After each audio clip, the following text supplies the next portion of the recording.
My name is Paul Kofi Mante, the Managing Director for EDC Investments Limited.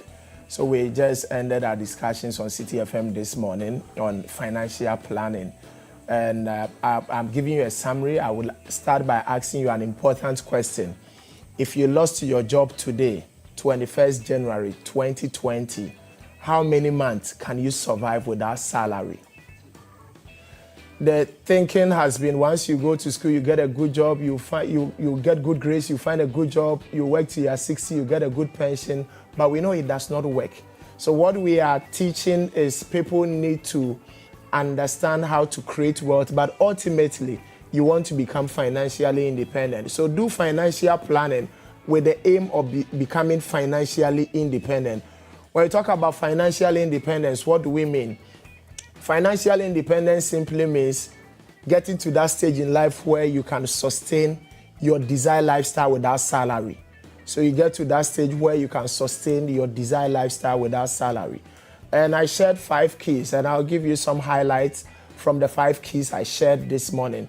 So key number 1 I shared was the fact that each person needs to compute your own net worth. You need to know where you find yourself so far as your finances are today. So what are the assets you have? What are the values of the assets? What are the liabilities? What are the values of the liabilities? If you take the liabilities out of your assets, where are you going to end up?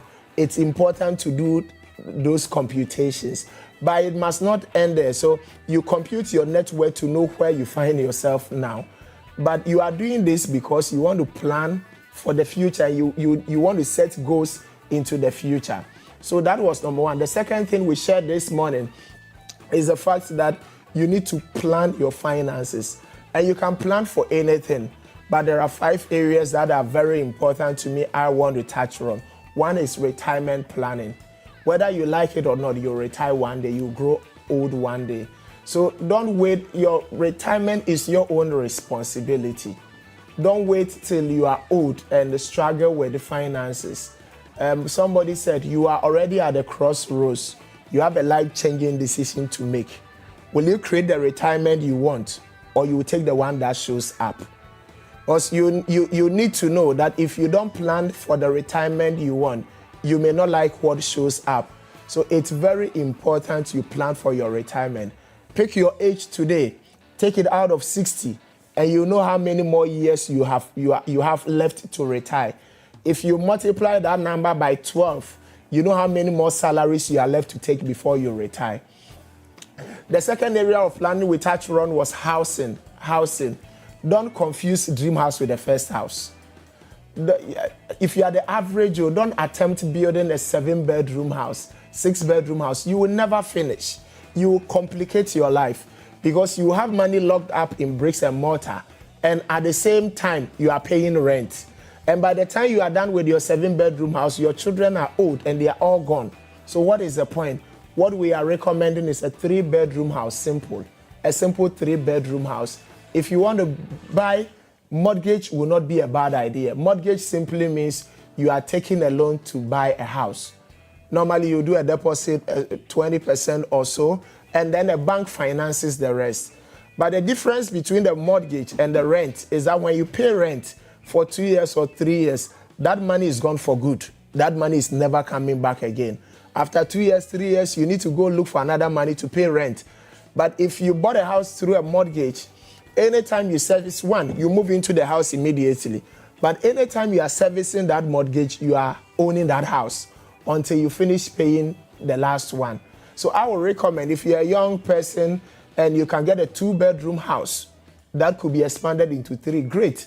Grab it, move into it, keep focused, and clear your mortgage as quickly as you can. The third key we shared this morning is pay yourself and invest or win first. People work hard, they make money, but guess what happens? They redistribute the money. So we make money, we pay the landlord, we pay ECG, we pay Ghana Water, we pay everybody without paying our good selves. There is a law in finance called the Parkinson Law. The Parkinson Law explains why most people retire poor, even after earning substantial income through their working years. The Parkinson Law states that no matter how much people earn, they will always adjust their lifestyle to match their salary. So as you have a salary increment, the natural thing most people will do will be to adjust their lifestyle to match their salary. So you meet people who earn 300 cedis who complain, but you also meet people who earn 20,000 a month who also complain about salary. What is the issue? It's about lifestyle. So we recommend that it doesn't matter how much you earn. Invest, go by the principle, the 10-20-70 principle. Pay your tithe of 10% if you're a tither. But I recommend you, if you're a worker, 20% of your salary must go into investment every month, minimum 20%. And the only way to do that is to watch spending habits. Watch spending habit. Your salary must dictate what you eat, not your appetite. Number 4, and I'll round up. Number 4, you got to create multiple streams of income. Your salary must not be equal to your income. Look for other sources of income. And the 5th one is learn to the power of compounding. Little by little. Wealth is built little by little. And there is something called the power of compounding, where interest makes interest and interest on interest makes interest. And very soon you make your first million Ghana cedis. David Chilton, the Wealthy Baba, says, if you want to see the benefit of a tree, you should have planted it 20 years ago. If you made a mistake 20 years ago, the next best time you need to plant a tree is today.